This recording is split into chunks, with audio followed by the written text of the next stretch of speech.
Fala galera, tudo bom? Hoje nós vamos à nossa aula de espelho esférico. Justamente vamos olhar quais são as características de uma superfície que seja esférica e que reflita a luz. Então vamos ver as principais características, vamos observar as vantagens, as desvantagens de cada tipo de espelho, beleza? Então aqui nós vamos observar nossa aula por meio do PowerPoint. Coloquei meu webcam para não atrapalhar a nossa visualização. Então nós vamos ver que nos espelhos esféricos nós temos dois tipos, um que nós chamamos de côncavo e outro que nós chamamos de convexo. Aqui eu coloquei para a gente umas imagens sobre o espelho côncavo e o espelho convexo.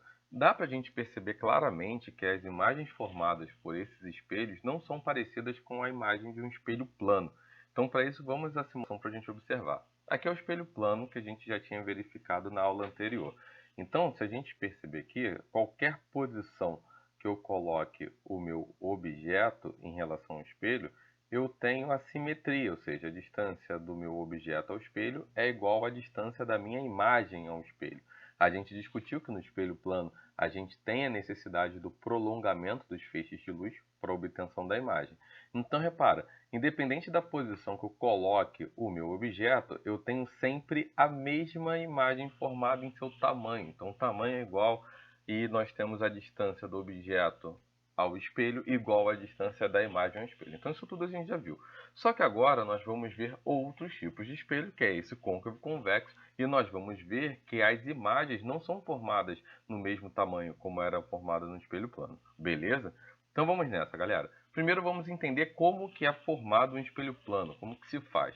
Nós temos uma superfície esférica e a gente desenvolve um corte nela, ou seja, a gente corta uma parte dessa nossa superfície esférica. Com isso nós temos uma calota. É essa calota que vai justamente nos propiciar o que a gente chama de espelho esférico. Então aqui, essa partezinha chamada de calota é que nós vamos criar o que a gente chama de espelho esférico. Beleza? Então, primeiro vamos ver o espelho côncavo. O que é um espelho côncavo? É quando a parte interna dessa calota reflete a luz. Então, a luz bate e volta nessa parte interna, né? E o que é um espelho convexo? É quando a parte externa dessa calota reflete a luz. Então, a barriguinha é a superfície refletora. Bate e sai. Eu gosto de fazer uma brincadeira, que é justamente assim. Imagina que estamos numa praia e nós queremos cavar o mais rápido possível. Qual é a habilidade que nós vamos utilizar com a mão? Supondo que a gente só tem a mão para isso. Como que eu vou fazer com a minha mão para cavar o mais rápido? Eu vou fazer assim ou vou fazer esse outro movimento? Então, o outro movimento, esse que eu estou fazendo, similar a um cachorro tentando cavar rapidamente um buraco, a gente brinca que com a mão assim nós vamos cavar. Então, com a mão virada para mim, a parte interna, com a mão desse jeito, eu cavo. Então, com cavo. Barriguinha para dentro, côncavo. Assim eu cavo. Côncavo. Já barriguinha para fora, vou chamar de convexo. Beleza? Então, uma forma da gente não confundir quem é côncavo e quem é convexo. Pois bem, galera. Agora nós vamos ver os elementos geométricos de um espelho. São características que nós vamos usar ao longo do nosso estudo da ótica. Então aqui nós temos um espelho esférico. Que espelho é esse? Vamos chamá-lo de espelho côncavo. Por quê? Essa linha tracejada significa a parte opaca, ou seja, não estou interessado na reflexão da luz desse lado. Então a reflexão para mim se dará do lado esquerdo. Beleza? Então ó, vem a luz aqui, o nosso espelho côncavo, né? Essa linha nós vamos chamar de eixo principal, é uma linha de abordagem na ótica para a gente, né? E nós temos aqui um C que chamamos de centro de curvatura. V é o vértice, que é justamente a união desse eixo principal com o meio do nosso espelho. Então o espelho foi colocado na vertical e esse eixo principal é um eixo na horizontal. Aqui a gente pode chamar de um eixo secundário. Então qualquer eixo que passe pelo espelho e intercepte o centro de curvatura do espelho, nós chamamos de eixo secundário. Por que centro de curvatura do espelho? Bem, o espelho é um espelho esférico, então ele tem um centro. Toda esfera tem seu centro, então por isso que esse C chamamos de centro de curvatura. Como temos o centro de curvatura, nós vamos ter, na verdade, em todo espelho esférico, um raio proporcionado pela distância entre o seu centro e a parte refletora do espelho. Beleza? Então aqui essa imagem sobre o raio de curvatura. Aqui é um ângulo que a gente chama de ângulo de abertura, ou seja, qual é o ângulo em que nós temos a atuação da superfície refletora. Se eu tenho um espelho maior em termos de cavidade, eu teria um ângulo de abertura maior, beleza? Agora vamos ao espelho esférico mostrar para a gente como que se dá no espelho esférico convexo. Pois bem, repara que agora as linhazinhas da parte em que eu não me interesso pela reflexão está do lado direito, onde a barriguinha seria para dentro. Logo, a barriguinha para fora é onde vai refletir luz. Então aqui é onde vem justamente a luz, ou seja, do nosso lado esquerdo, né? Temos o eixo principal, a mesma coisa, o vértice, e o centro de curvatura que agora está atrás desse nosso espelho, e o raio é essa distância também do centro de curvatura ao espelho. Também teremos a relação do ângulo de abertura, igual nós temos no espelho côncavo, beleza? Agora, todo espelho, todo e qualquer espelho, quando a gente analisa um espelho esférico, ele precisa de um foco. A gente só consegue determinar uma imagem bem definida se estivermos com um foco bem definido. Então, o que é um foco? Aqui temos um espelho côncavo, porque a parte refletora é essa parte da nossa esquerda, a parte da direita com as linhas significa que eu não vou observar a reflexão. Um côncavo tem, por característica, um foco que nós chamamos de foco real. Por quê? A luz, quando vem paralela a um espelho côncavo bate, ela é refletida. Bate num ponto, ela acaba sendo refletida. Repara que aqui eu coloquei a reta normal para que a gente perceba que a lei da reflexão tem que ser obedecida, ou seja, o nosso ângulo incidente necessariamente tem que ser igual ao ângulo refletido. Então, esse ângulo, que é o ângulo incidente, que é o ângulo entre o feixe incidente e a reta normal, é igual ao ângulo refletido, que é o ângulo entre o feixe refletido e a reta normal. Pois bem, esse ponto aonde intercepta com o eixo principal, nós chamamos de foco. Então, todos os raios que chegam paralelos a um espelho côncavo, paralelo a esse nosso eixo principal, esses raios batendo no espelho, eles passarão pelo ponto chamado foco. Então, todo espelho, para que se tenha a imagem bem definida, necessariamente tem que ter um foco bem definido. Pois bem, essa distância entre o foco e o vértice nós chamamos de distância focal. E o interessante é que ela fica na metade justamente da distância entre o centro e o vértice.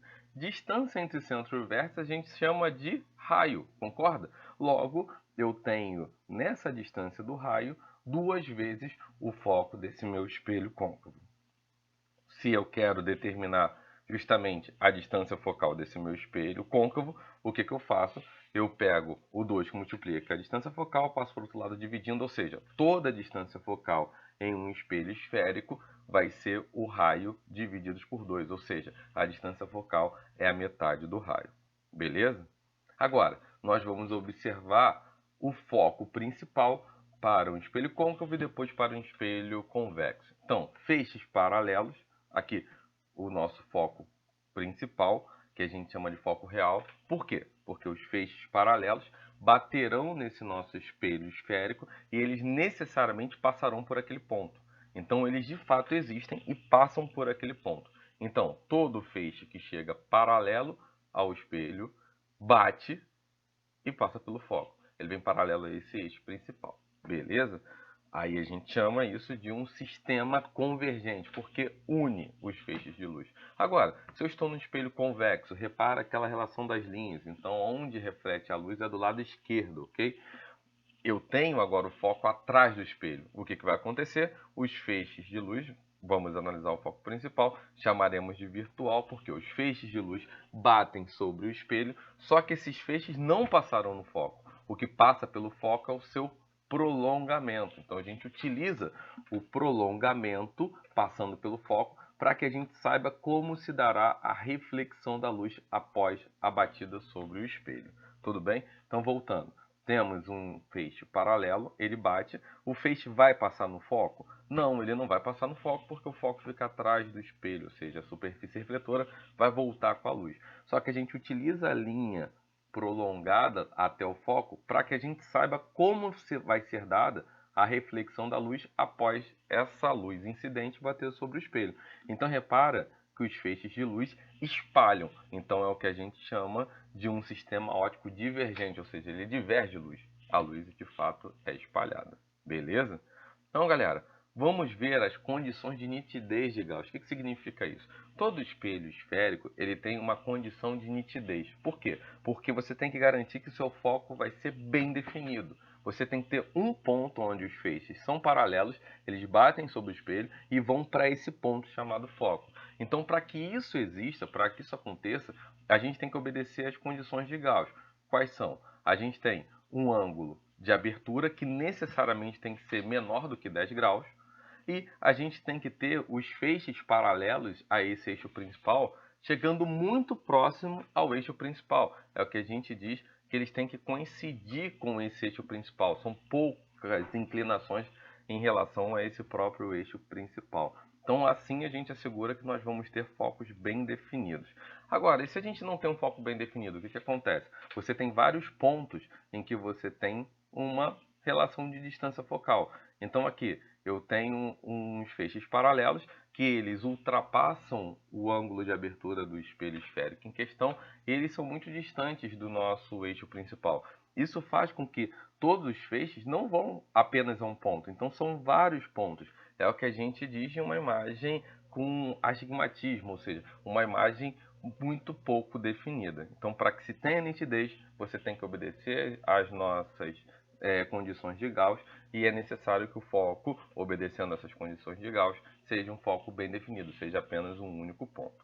Agora, o que nós vamos fazer? Nosso objetivo é mostrarmos como se dá a imagem no espelho esférico. Então, para isso, nós vamos analisar vários feixes separadamente, como se dá a reflexão no espelho, para depois, com vários feixes, a gente consiga desenvolver a formação de uma imagem. Beleza? Então, aqui, primeiro feixe. O feixe passa pelo centro de curvatura. Quando ele passa pelo centro de curvatura, ele bate em cima da reta normal. Batendo em cima da reta normal, ângulo de incidência zero. Pois bem, se o ângulo de incidência é zero, o ângulo refletido necessariamente será zero. Então você tem o feixe voltando na mesma linha do ângulo, perdão, na mesma linha do raio incidente. Então, retornando, vem um feixe, bate, meu feixe incidente, bate sobre o espelho, ele bate em cima da reta normal, ângulo zero de incidência, ângulo refletido zero também, então ele volta na mesma direção. Foi, bateu, voltou na mesma direção. E se fosse num espelho convexo? O mesmo princípio. A diferença é que o feixe de luz ele vai para bater no nosso centro de curvatura. Ele vai bater lá não, mas o seu prolongamento sim. Então eu verifico que se de fato eu estou numa linha entre o meu feixe incidente, e o meu prolongamento, significa que a reflexão será dada na mesma linha. Então, o que vai para o centro de curvatura bate no espelho e volta, no caso do côncavo. E no convexo, o que iria ao centro de curvatura, caso não existisse o espelho, bate e sai na mesma linha. Agora nós vamos ver os feixes que batem no vértice, ou seja, a união entre o nosso eixo principal e o nosso espelho. Aqui nós temos um espelho côncavo, lembrando das linhazinhas atrás, que significa que é ao lado que nós não vamos observar a reflexão. Então, temos um feixe vindo com uma certa angulação, batendo sobre o vértice. Vamos utilizar o mesmo princípio que a gente verificou na reflexão. A lei básica da reflexão, o ângulo incidente necessariamente tem que ser igual ao ângulo refletido. Então você tem uma simetria, você rebate esse nosso feixe, né? Então aqui, saindo desse ponto, essa distância tem que ser obedecida à distância aqui embaixo, justamente para que eu veja que esse triângulo seja equivalente a esse triângulo de baixo. É como se eu fizesse uma dobradura para mostrar que houve uma simetria. Então, os ângulos de fato são iguais. Beleza? Agora, se fosse um espelho convexo, não muda nada. A gente parte do princípio que aqui no vértice a gente tem um comportamento de um espelho plano. A luz vai bater e voltar da mesma forma que aconteceu no nosso côncavo. Então, bate sobre o vértice, ângulo incidente igual ao ângulo refletido, e ele retorna da mesma maneira. Beleza? Ali apenas para a gente observar essas nossas distâncias. Agora, aquela relação do foco vai ser primordial, nós vamos utilizar bastante. Então a gente já viu, vamos vê-la novamente. Eu tenho um espelho côncavo, todo feixe que vem paralelo ao eixo principal, bate sobre o espelho e vai para o foco. E se for o convexo? O feixe vem paralelo, o seu prolongamento passa pelo foco e depois eu sei como vai ser dada a reflexão. Tudo bem?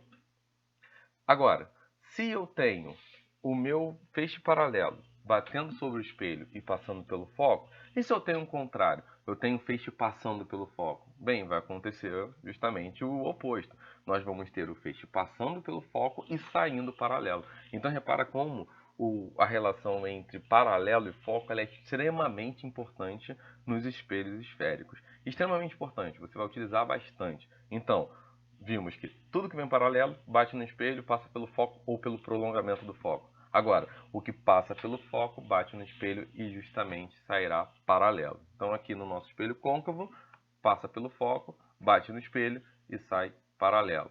E se eu tenho um espelho convexo? Ele vai como se fosse passar pelo foco, ele está na direção, na linha certinho para passar no foco. Eu vejo pelo prolongamento que de fato eu estou alinhado, aí eu me asseguro que ele vai sair paralelo. Beleza?